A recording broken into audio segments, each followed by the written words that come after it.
السلام علیکم. ہمارے چینل بیا اور مالا پر خوش آمدید. اگر آپ ہمارے اس چینل پر پہلی دفعہ آئے ہیں یا آپ نے ابھی تک سبسکرائب نہیں کیا تو بیا اور مالا کو سبسکرائب کرنا اور بیل آئیکن پریس کرنا ہرگز نہ بھولیں. وجاہت علی اور مختار علی دو بھائی اور ان کی ایک بہن یاسمین تھیں. تینوں بہن بھائیوں میں بے مثال پیار تھا. وجاہت اور مختار اپنے والدین کی پہلی اولاد تھے. دونوں جڑواں بھی تھے جبکہ یاسمین ان سے 4 سال چھوٹی تھیں. مختار کے 2 بیٹے اسد اور اسفن تھے جبکہ ایک بیٹی یمنا، جبکہ وجاہت کی صرف ایک بیٹی شانزے تھی. یاسمین کے ہاں کوئی اولاد نہ ہوئی تو بہن کی سونی گود دیکھ کر مختار نے اپنا چھوٹا بیٹا اسفن انہیں دے دیا. یاسمین بھائی کی محبت پہ مشہور تھی، ورنہ آج کے اس دور میں کون اپنا لگتے جگر دوسروں کے حوالے کرتا ہے، چاہے وہ سگے بہن بھائی ہی کیوں نہ ہو. یاسمین اسفن کے آنے پر ہمیشہ خوش رہی. اسفن کو بھی معلوم تھا کہ وہ یاسمین کا نہیں بلکہ مختار کا بیٹا ہے. شانزے اور اسد ہم عمر تھے. شانزے کی پیدائش پہ ہی دونوں بھائیوں نے اسد اور شانزے کی نسبت طے کر دی تھی. تب محبتیں تھیں اور اپنائیت بھی، مگر وقت گزرنے کے ساتھ اس اپنائیت پہ گرد پڑتی چلی گئی تھی. وجاہت صاحب سرکاری ادارے میں اعلیٰ عہدے پہ فائز تھے. زندگی کا گزر بسر اچھا ہو رہا تھا. مختار صاحب نے چھوٹے پیمانے پہ بزنس شروع کیا تھا جو کچھ عرصے بعد ترقی پا گیا اور ان کی حالت بہتر سے بہترین ہوتی چلی گئی. پھر یاسمین کی شادی بھی اچھے خاصے امیر گھرانے میں طے پائی تھی. وقت تیزی سے گزرتا رہا. اسد کی بینک میں جاب اور یمنا کی شادی ہو گئی. اسفن نے حال ہی میں MBA کیا اور جاب تلاش کر رہا تھا. شانزے کے شوق کو دیکھتے ہوئے وجاہت صاحب نے اسے اسکول میں جاب کرنے کی اجازت دے دی. نورین بیگم یعنی شانزے کی ماں شانزے کی جلد از جلد شادی کرنا چاہتی تھی. بیٹیاں جتنی جلدی اپنے گھر کی ہو جائیں اتنا ہی بہتر ہے. نورین کے دل میں نہ جانے کیوں انجانا سا خوف رہتا تھا جو آسیہ یعنی اسد کی ماں کو دیکھ کے مزید بڑھ جاتا تھا، کیونکہ اونچے سٹیٹس اور بے پناہ دولت نے انہیں کچھ زیادہ ہی مغرور بنا دیا تھا. شانزے کی باتوں میں خامیاں نکالنا، اس کی جاب سے متعلق عجیب طرح کی باتیں کرنا ان کی جیسے عادت بن چکی تھی. نورین بیچاری ان کے سامنے ہمیشہ خاموش رہتی. آسیہ کو جانے کیوں دولت کا خمار چڑھ گیا تھا جو بڑھتے وقت کے ساتھ بھی بڑھتا ہی گیا تھا. مختار صاحب اسد کی شادی کی بھی کوئی فکر ہے کہ نہیں؟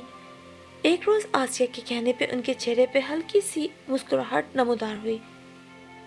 ارے بھائی کیا جلدی ہے، جب دل کرے گا شادی کی ڈیٹ فکس کر دیں گے. اسفن کی طرف سے وہ بے فکر تھے. اس کی ساری ذمہ داریاں یاسمین کے سپرد تھیں. گھر کی بچی ہے، جب چاہے رخصت کروا کے لے آئیں. پہلے تم اپنے بیٹے سے تو اجازت لے لو، میں بھی بھائی صاحب سے بات کرتا ہوں. مختار کے جواب پر آسیہ بیگم نے ناگواری سے انہیں دیکھا. معاف کیجیے گا مختار صاحب، میں اس رشتے کے لیے قطعاً راضی نہیں ہوں. وہ تو بچپن کا رشتہ تھا، بھلا اس کی بھی کوئی اہمیت ہے. اب ان کے اور ہمارے اسٹیٹس میں زمین آسمان کا فرق ہے. میرا تو ان کے گھر جا کے ہی جی گھبرانے لگتا ہے. میں تو اس رشتے کے حق میں بالکل بھی نہیں ہوں. ویسے بھی وہ ماں بیٹی بہت چالاک اور چلتر ہے. میں اپنے گھر میں پرسکون ماحول چاہتی ہوں، یہ سازشیں میں نہیں سہ سکتی. وہ اکھڑے سے لہجے میں کہتی چلی گئی. اور کان کھول کے سن لے، میں اسد کے لیے کسی اچھے گھرانے سے لڑکی لے کر آؤں گی جو اپنے ساتھ بہترین چیزیں بھی لے کر آئے گی. میرے بیٹے میں کیا کمی ہے جو میں جا کے شانزے کو اپنے سر پہ سوار کر لوں؟ لیکن آسیہ، میں اپنے بھائی کے سامنے شرمندہ نہیں ہونا چاہتا، اور رشتہ تمہاری مکمل رضامندی سے ہی تو ہوا تھا. میں اب انکار کر کے رسوا نہیں ہونا چاہتا. ان کے گھر میں سب جانتے تھے کہ حکم تو آسیہ بیگم کا ہی مانا جاتا تھا، جن کا شمار ایسی عورتوں میں ہوتا تھا جو گھر کے اختیارات اپنے ہاتھ میں رکھتی ہیں.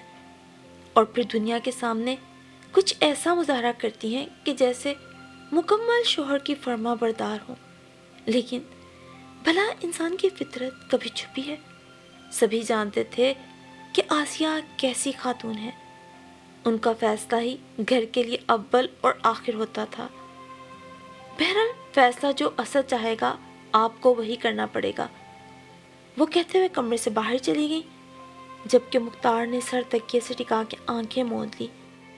انہیں معلوم تھا کہ ان کی کسی بات کو کتنی اہمیت دی جاتی تھی، حتیٰ کہ یمنا کے معاملے میں بھی کاش وہ کچھ ایسا کر سکتے جس سے بھائی کے سامنے رسوا نہ ہونا پڑتا. کبھی کبھی تقدیر پلٹا کھاتی ہے اور وہ ہو جاتا ہے جو انسان کے وہم و گمان میں بھی نہیں ہوتا. اس روز مختار اور آسیہ وجاہت صاحب کے گھر آئے تھے. سب ڈرائنگ روم میں بیٹھے تھے، لیکن ایسا ہو گیا تھا کہ کمرے میں جیسے مکمل سناٹا چھا گیا. وجاہت صاحب ساکت سے بیٹھے اپنے ہاتھوں کو دیکھ رہے تھے، جبکہ مختار شرمندہ سے سر جھکا کر بولنے کے لیے الفاظ تلاش کر رہے تھے. کچھ دیر پہلے جو تماشا ہوا اس کے اثرات شاید کبھی زائل نہ ہو. طوفان تھا جو سب کچھ اپنے ساتھ بہا کر لے گیا. آسیہ نے کیا کچھ نہ کہا تھا، ان کا لہجہ ہر احساس اور مروت سے عاری تھا. لوگ بولنے سے پہلے یہ کیوں نہیں سوچتے کہ ان کے الفاظ سے دوسروں کو کتنی تکلیف ہوگی.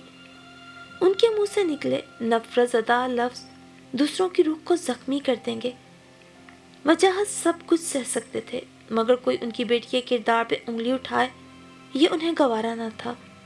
جبکہ آسیہ شانزے کے کردار کو اچھالتے ہوئے یہ تک بھول گئی تھی کہ ان کی اپنی بھی ایک بیٹی ہے. وجاہت مجھے معاف کر دو، میں اس رشتے کو بچانے کے لیے کچھ نہیں کر سکا. میں نے پوری کوشش کی مگر ناکامی میرا مقدر بنی. شانزے مجھے بہت پیاری ہے، میں اسے یمنا کی طرح سمجھتا ہوں. شاید ان کے پاس الفاظ ہی نہیں تھے بھائی کے سامنے صفائی پیش کرنے کے لیے. بس کریں بھائی صاحب، مجھے کسی وضاحت کی ضرورت نہیں. مجھ میں اب کچھ سننے کی تاب بھی نہیں ہے. میرے لیے یہی تکلیف کافی ہے. جو خوشیاں اور ارمان میرے دل میں تھے آسیہ بھابی کے زہریلے الفاظ نے جس سے سب ختم کر دیا ہے. مگر ایک بات کہوں گا، آپ لوگوں نے بہت برا کیا ہے. میں کس کس کو صفائیاں دیتا پھروں گا؟ لوگ تو میری بیٹی کو ہی قصوروار جانیں گے. جو الزامات آسیہ بھابی نے شانزے پہ لگائے ہیں، بتاؤ تو میں کس کس کو ان کی وضاحت دوں گا. ان کے لہجے میں شکستگی تھی، جبکہ آسیہ بہت خوش تھی. جو انہوں نے چاہا تھا انہیں وہ مل گیا. اسد بھی ان کی کہی بات نہیں ٹالتا تھا. مختار سے بات منوانا کون سا مشکل تھا. یمنا نے البتہ ماں کو سمجھانے کی کوشش کی، مگر وہ کسی کی سننے یا ماننے والی عورت تھوڑا ہی تھی. اور پھر اگلے ہی روز یاسمین پھپھو ان کے گھر موجود تھی. السلام علیکم پھپھو، کیسی ہیں آپ؟ میں ٹھیک ہوں بیٹا، آپ کیسی ہو؟ اسے گلے لگاتے ہوئے یاسمین نے پوچھا تھا. شانزے ابھی اسکول سے تھکی ہوئی آئی تھی، مگر سامنے پھپھو کو دیکھ کے اس کی ساری تھکاوٹ ختم ہو گئی. اسے اپنی پھپھو بہت پیاری تھی. وہ بہت کم ان کی طرف آتی، مگر جب بھی آتی کچھ دن ان کے پاس ضرور رہتی. ہنس مکھ سی پھپھو سے باتیں کرتے اسے لگتا جیسے وہ اپنی کسی سہیلی سے باتیں کر رہی ہو. یاسمین کو اپنی یہ بھتیجی زیادہ پسند تھی. معصومیت کا پیکر، سب کا خیال رکھنے والی پرخلوص سی شانزے کو دیکھ کر ایسا لگتا جیسے وہ انہی کی بیٹی ہو. اسفن کے بعد شانزے ہی تھی جس سے وہ اپنے دل کی تمام باتیں کہتی. پھپھو، آج آپ یہیں رہیں گی نا؟ اس نے تصدیق چاہی تھی. جی بیٹا، میں ادھر ہی ہوں، آپ بے فکر ہو جاؤ. انہوں نے مسکراتے ہوئے اسے یقین دلایا تو شانزے بھی مسکراتی ہوئے اپنے روم میں چلی گئی. بھابی، اب پھر کیا سوچا ہے شانزے کے بارے میں؟ اس کے جانے کے بعد یاسمین نے بات شروع کی. سوچنا کیا ہے یاسمین، وہی ہوگا جو فیصلہ تمہارے بھائی جان کریں گے. انہوں نے ٹھنڈی آہ بھر کے کہا اور سامنے میز پہ رکھے گلدان کو دیکھنے لگی. اپنوں کی بے رخی کس قدر اذیت دیتی ہے اس کا اندازہ سبھی کو تھا. شانزے کو چہرے کے تاثرات چھپانے میں البتہ کمال حاصل تھا. وہ پہلے سے زیادہ ہنستی بولتی جیسے اسے رشتہ ٹوٹنے کا کوئی دکھ نہ ہو. بچپن کا رشتہ تھا، بڑے ہونے تک ہر طرف یہی سننے کو ملا تھا. کہ اس کی اسد کے ساتھ منگنی ہو چکی ہے اور جلد ان کی شادی بھی ہو جائے گی۔ دراصل بھابھی مجھے ایک بات کرنا تھی آپ لوگوں سے، یاسمین نے جھجکتے ہوئے کہا۔ ہاں، تمہارے بھائی جان آنے والے ہیں، ابھی کچھ دیر تک، پھر کر لینا ان کے سامنے ہی، انہوں نے کہا اور اٹھ کے کچن کی طرف چل دی۔ وجاہت بھائی، آپ نے میری بات کا جواب نہیں دیا، میں نے بہت محبت سے آپ کے سامنے جھولی پھیلائی ہے، شانزے کو مجھے دے دیں۔ اسفن آپ کا ہی بیٹا ہے، آج کل جاب کی تلاش میں ہے، شانزے بہت خوش رہے گی اس کے ساتھ، بس آپ مجھے مایوس مت لوٹائیے گا۔ آنکھوں میں نمی لیے یاسمین نے امید بھری نظروں سے اپنے بھائی اور بھابھی کی طرف دیکھا تھا۔ ان کی خاموشی اس کے لیے اذیت کا باعث بن رہی تھی۔ یاسمین، جو کچھ ہو چکا ہے میں اسے بھلانا چاہتا ہوں۔ اسفن بھی تو آخر آسیہ کا ہی بیٹا ہے، جب اس نے ایک بیٹے کے لیے میری بیٹی نہیں لی تو پھر میں دوسرے کے لیے کیوں دوں؟ بھائی جان، اسفن میرا بیٹا ہے، ہمیشہ میرے پاس رہا ہے، اس کی تربیت میں نے کی ہے، وہ اسد اور آسیہ سے بہت مختلف ہے۔ میں اسفن کی رضامندی لے کے ہی آپ کے پاس سوالی بن کے آئی ہوں، اس امید پر کہ آپ مجھے مایوس نہیں لوٹائیں گے۔ دیکھو یاسمین، میں جانتا ہوں اسفن کی تربیت تم نے بہت اچھی طرح کی ہے، وہ اسد سے بہت مختلف ہے، مگر ہے تو میرا ہی بھتیجا ہے، اور پھر میں اپنوں کو آزما چکا ہوں، اب غیروں کو آزمانے میں کوئی حرج نہیں، باقی پھر میری بیٹی کی قسمت، وجاہت صاحب نے شکستہ لہجے میں کہا، اور اس سے آگے تو یاسمین کو بھی کچھ کہنے کی ہمت نہ ہوئی۔ اور دوسری طرف ان دنوں آسیہ بیگم ہواؤں میں اڑ رہی تھی، اسد کی شادی ہو چکی تھی، شادی میں صرف وجاہت صاحب نہ چاہتے ہوئے بھی ذرا دیر کو شریک ہوئے تھے۔ شانزے کی ابھی بھی وہی روٹین تھی، صبح اسکول، واپسی کے گھر کے کاموں میں ماں کا ہاتھ بٹانا اور شام میں کچھ بچوں کو ٹیوشن پڑھانا۔ اللہ تعالیٰ ہم سے بہتر چیز لے کے ہمیں بہترین شے عطا فرماتا ہے، جو کچھ ہوا شاید اس میں کوئی بھلائی تھی، دل میں ذرا سی انسیت ہی تو تھی جس کا اب نام و نشان نہیں رہا تھا۔ والدین ہمیشہ اولاد کا بھلا چاہتے ہیں، وہی اولاد نیک ہوتی ہے جو والدین کے ہر فیصلے پہ فرما برداری سے سر جھکا دے۔ اسد کی شادی کو بمشکل 15 دن ہوئے تھے کہ اس کی بیوی نے اصلیت دکھانا شروع کر دی، سارا دن آؤٹنگ کے نام پہ باہر رہنا، بقول اس کے گھر میں بیٹھنے سے میرا دم گھٹتا ہے۔ آسیہ بیگم کو اپنے کہے الفاظ سننے کو ملتے تھے اور وہ اب سوائے کڑھنے کے اور کچھ نہیں کر سکتی تھی۔ انہیں پچھتاوا سا جلدی ہی ہونے لگا تھا، بڑے گھر سے بہو لے کر آنے کا سارا خمار اتر چکا تھا، اس سے بہتر تھا شانزے کو ہی لے آتی، اس گھر میں کم از کم کچھ رونق تو ہو جاتی۔ آج انہیں شانزے کی قدر اور اپنے فیصلے پہ پچھتاوا محسوس ہو رہا تھا۔ وہ یہ بھی سوچتی، غریب گھر کی لڑکی ہوتی تو کچھ وقت تو دب کے رہتی نا، کاش فیصلہ کرنے سے پہلے ہم اچھی طرح سوچ لیں۔ انسان جب لالچ میں گرتا ہے تو پھر اس کی آنکھوں پہ پٹی بن جاتی ہے۔ اور پھر اسد کی شادی کو ابھی بہت دن نہیں گزرے تھے کہ اس نے تانیہ کو طلاق دے دی۔ یاسمین نے کال کر کے نورین کو بتایا تھا کہ بھابھی اسد نے اپنی بیوی کو طلاق دے دی ہے۔ جواباً دوسری طرف کچھ دیر کو خاموشی سے چھا گئی۔ اسد کو ایسا نہیں کرنا چاہیے تھا، شادی کوئی کھیل نہیں، جب چاہا جیسے چاہا کھیل لیا اور جب دل کیا چھوڑ دیا۔ نورین کے آہستہ سے کہنے پر یاسمین شکستہ لہجے میں بولی، کیا بتاؤں بھابھی آپ کو، جو کچھ ہو چکا ہے اس کے بعد تانیہ کو نہ چھوڑنا بےغیرتی ہی تھی۔ اس چھٹانگ بھر کی لڑکی کو اپنی عزت کی تو پرواہ نہ تھی، اسے دوسروں کی عزت بھی خاک میں ملا دی۔ اللہ سب کو ذلت سے بچائے۔ آسیہ بھابھی نے اسد کی زندگی تباہ کرنے میں کوئی کسر نہیں چھوڑی۔ یاسمین کے لہجے میں دکھ تھا، نورین کے پاس بولنے کو الفاظ نہیں تھے۔ ذرا سے توقف کے بعد انہوں نے کہا، یاسمین، ہم بس دعا ہی کر سکتے ہیں، اللہ آسیہ کو ہدایت عطا فرمائے۔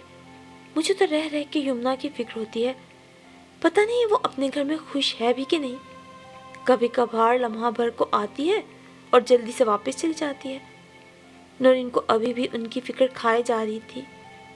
کچھ لوگ ایسے ہی ہوتے ہیں جن کے منہ سے نکلے نفرت اور حقارت کے الفاظ دوسروں کی روح تک کو زخمی کر جاتے ہیں، وہ زخم جو وقت بھی مندمل نہیں کر پاتا، بلکہ گزرتے وقت کے ساتھ ان کی تکلیف بڑھتی جاتی ہے۔ کال ختم ہونے کے بعد کافی دیر تک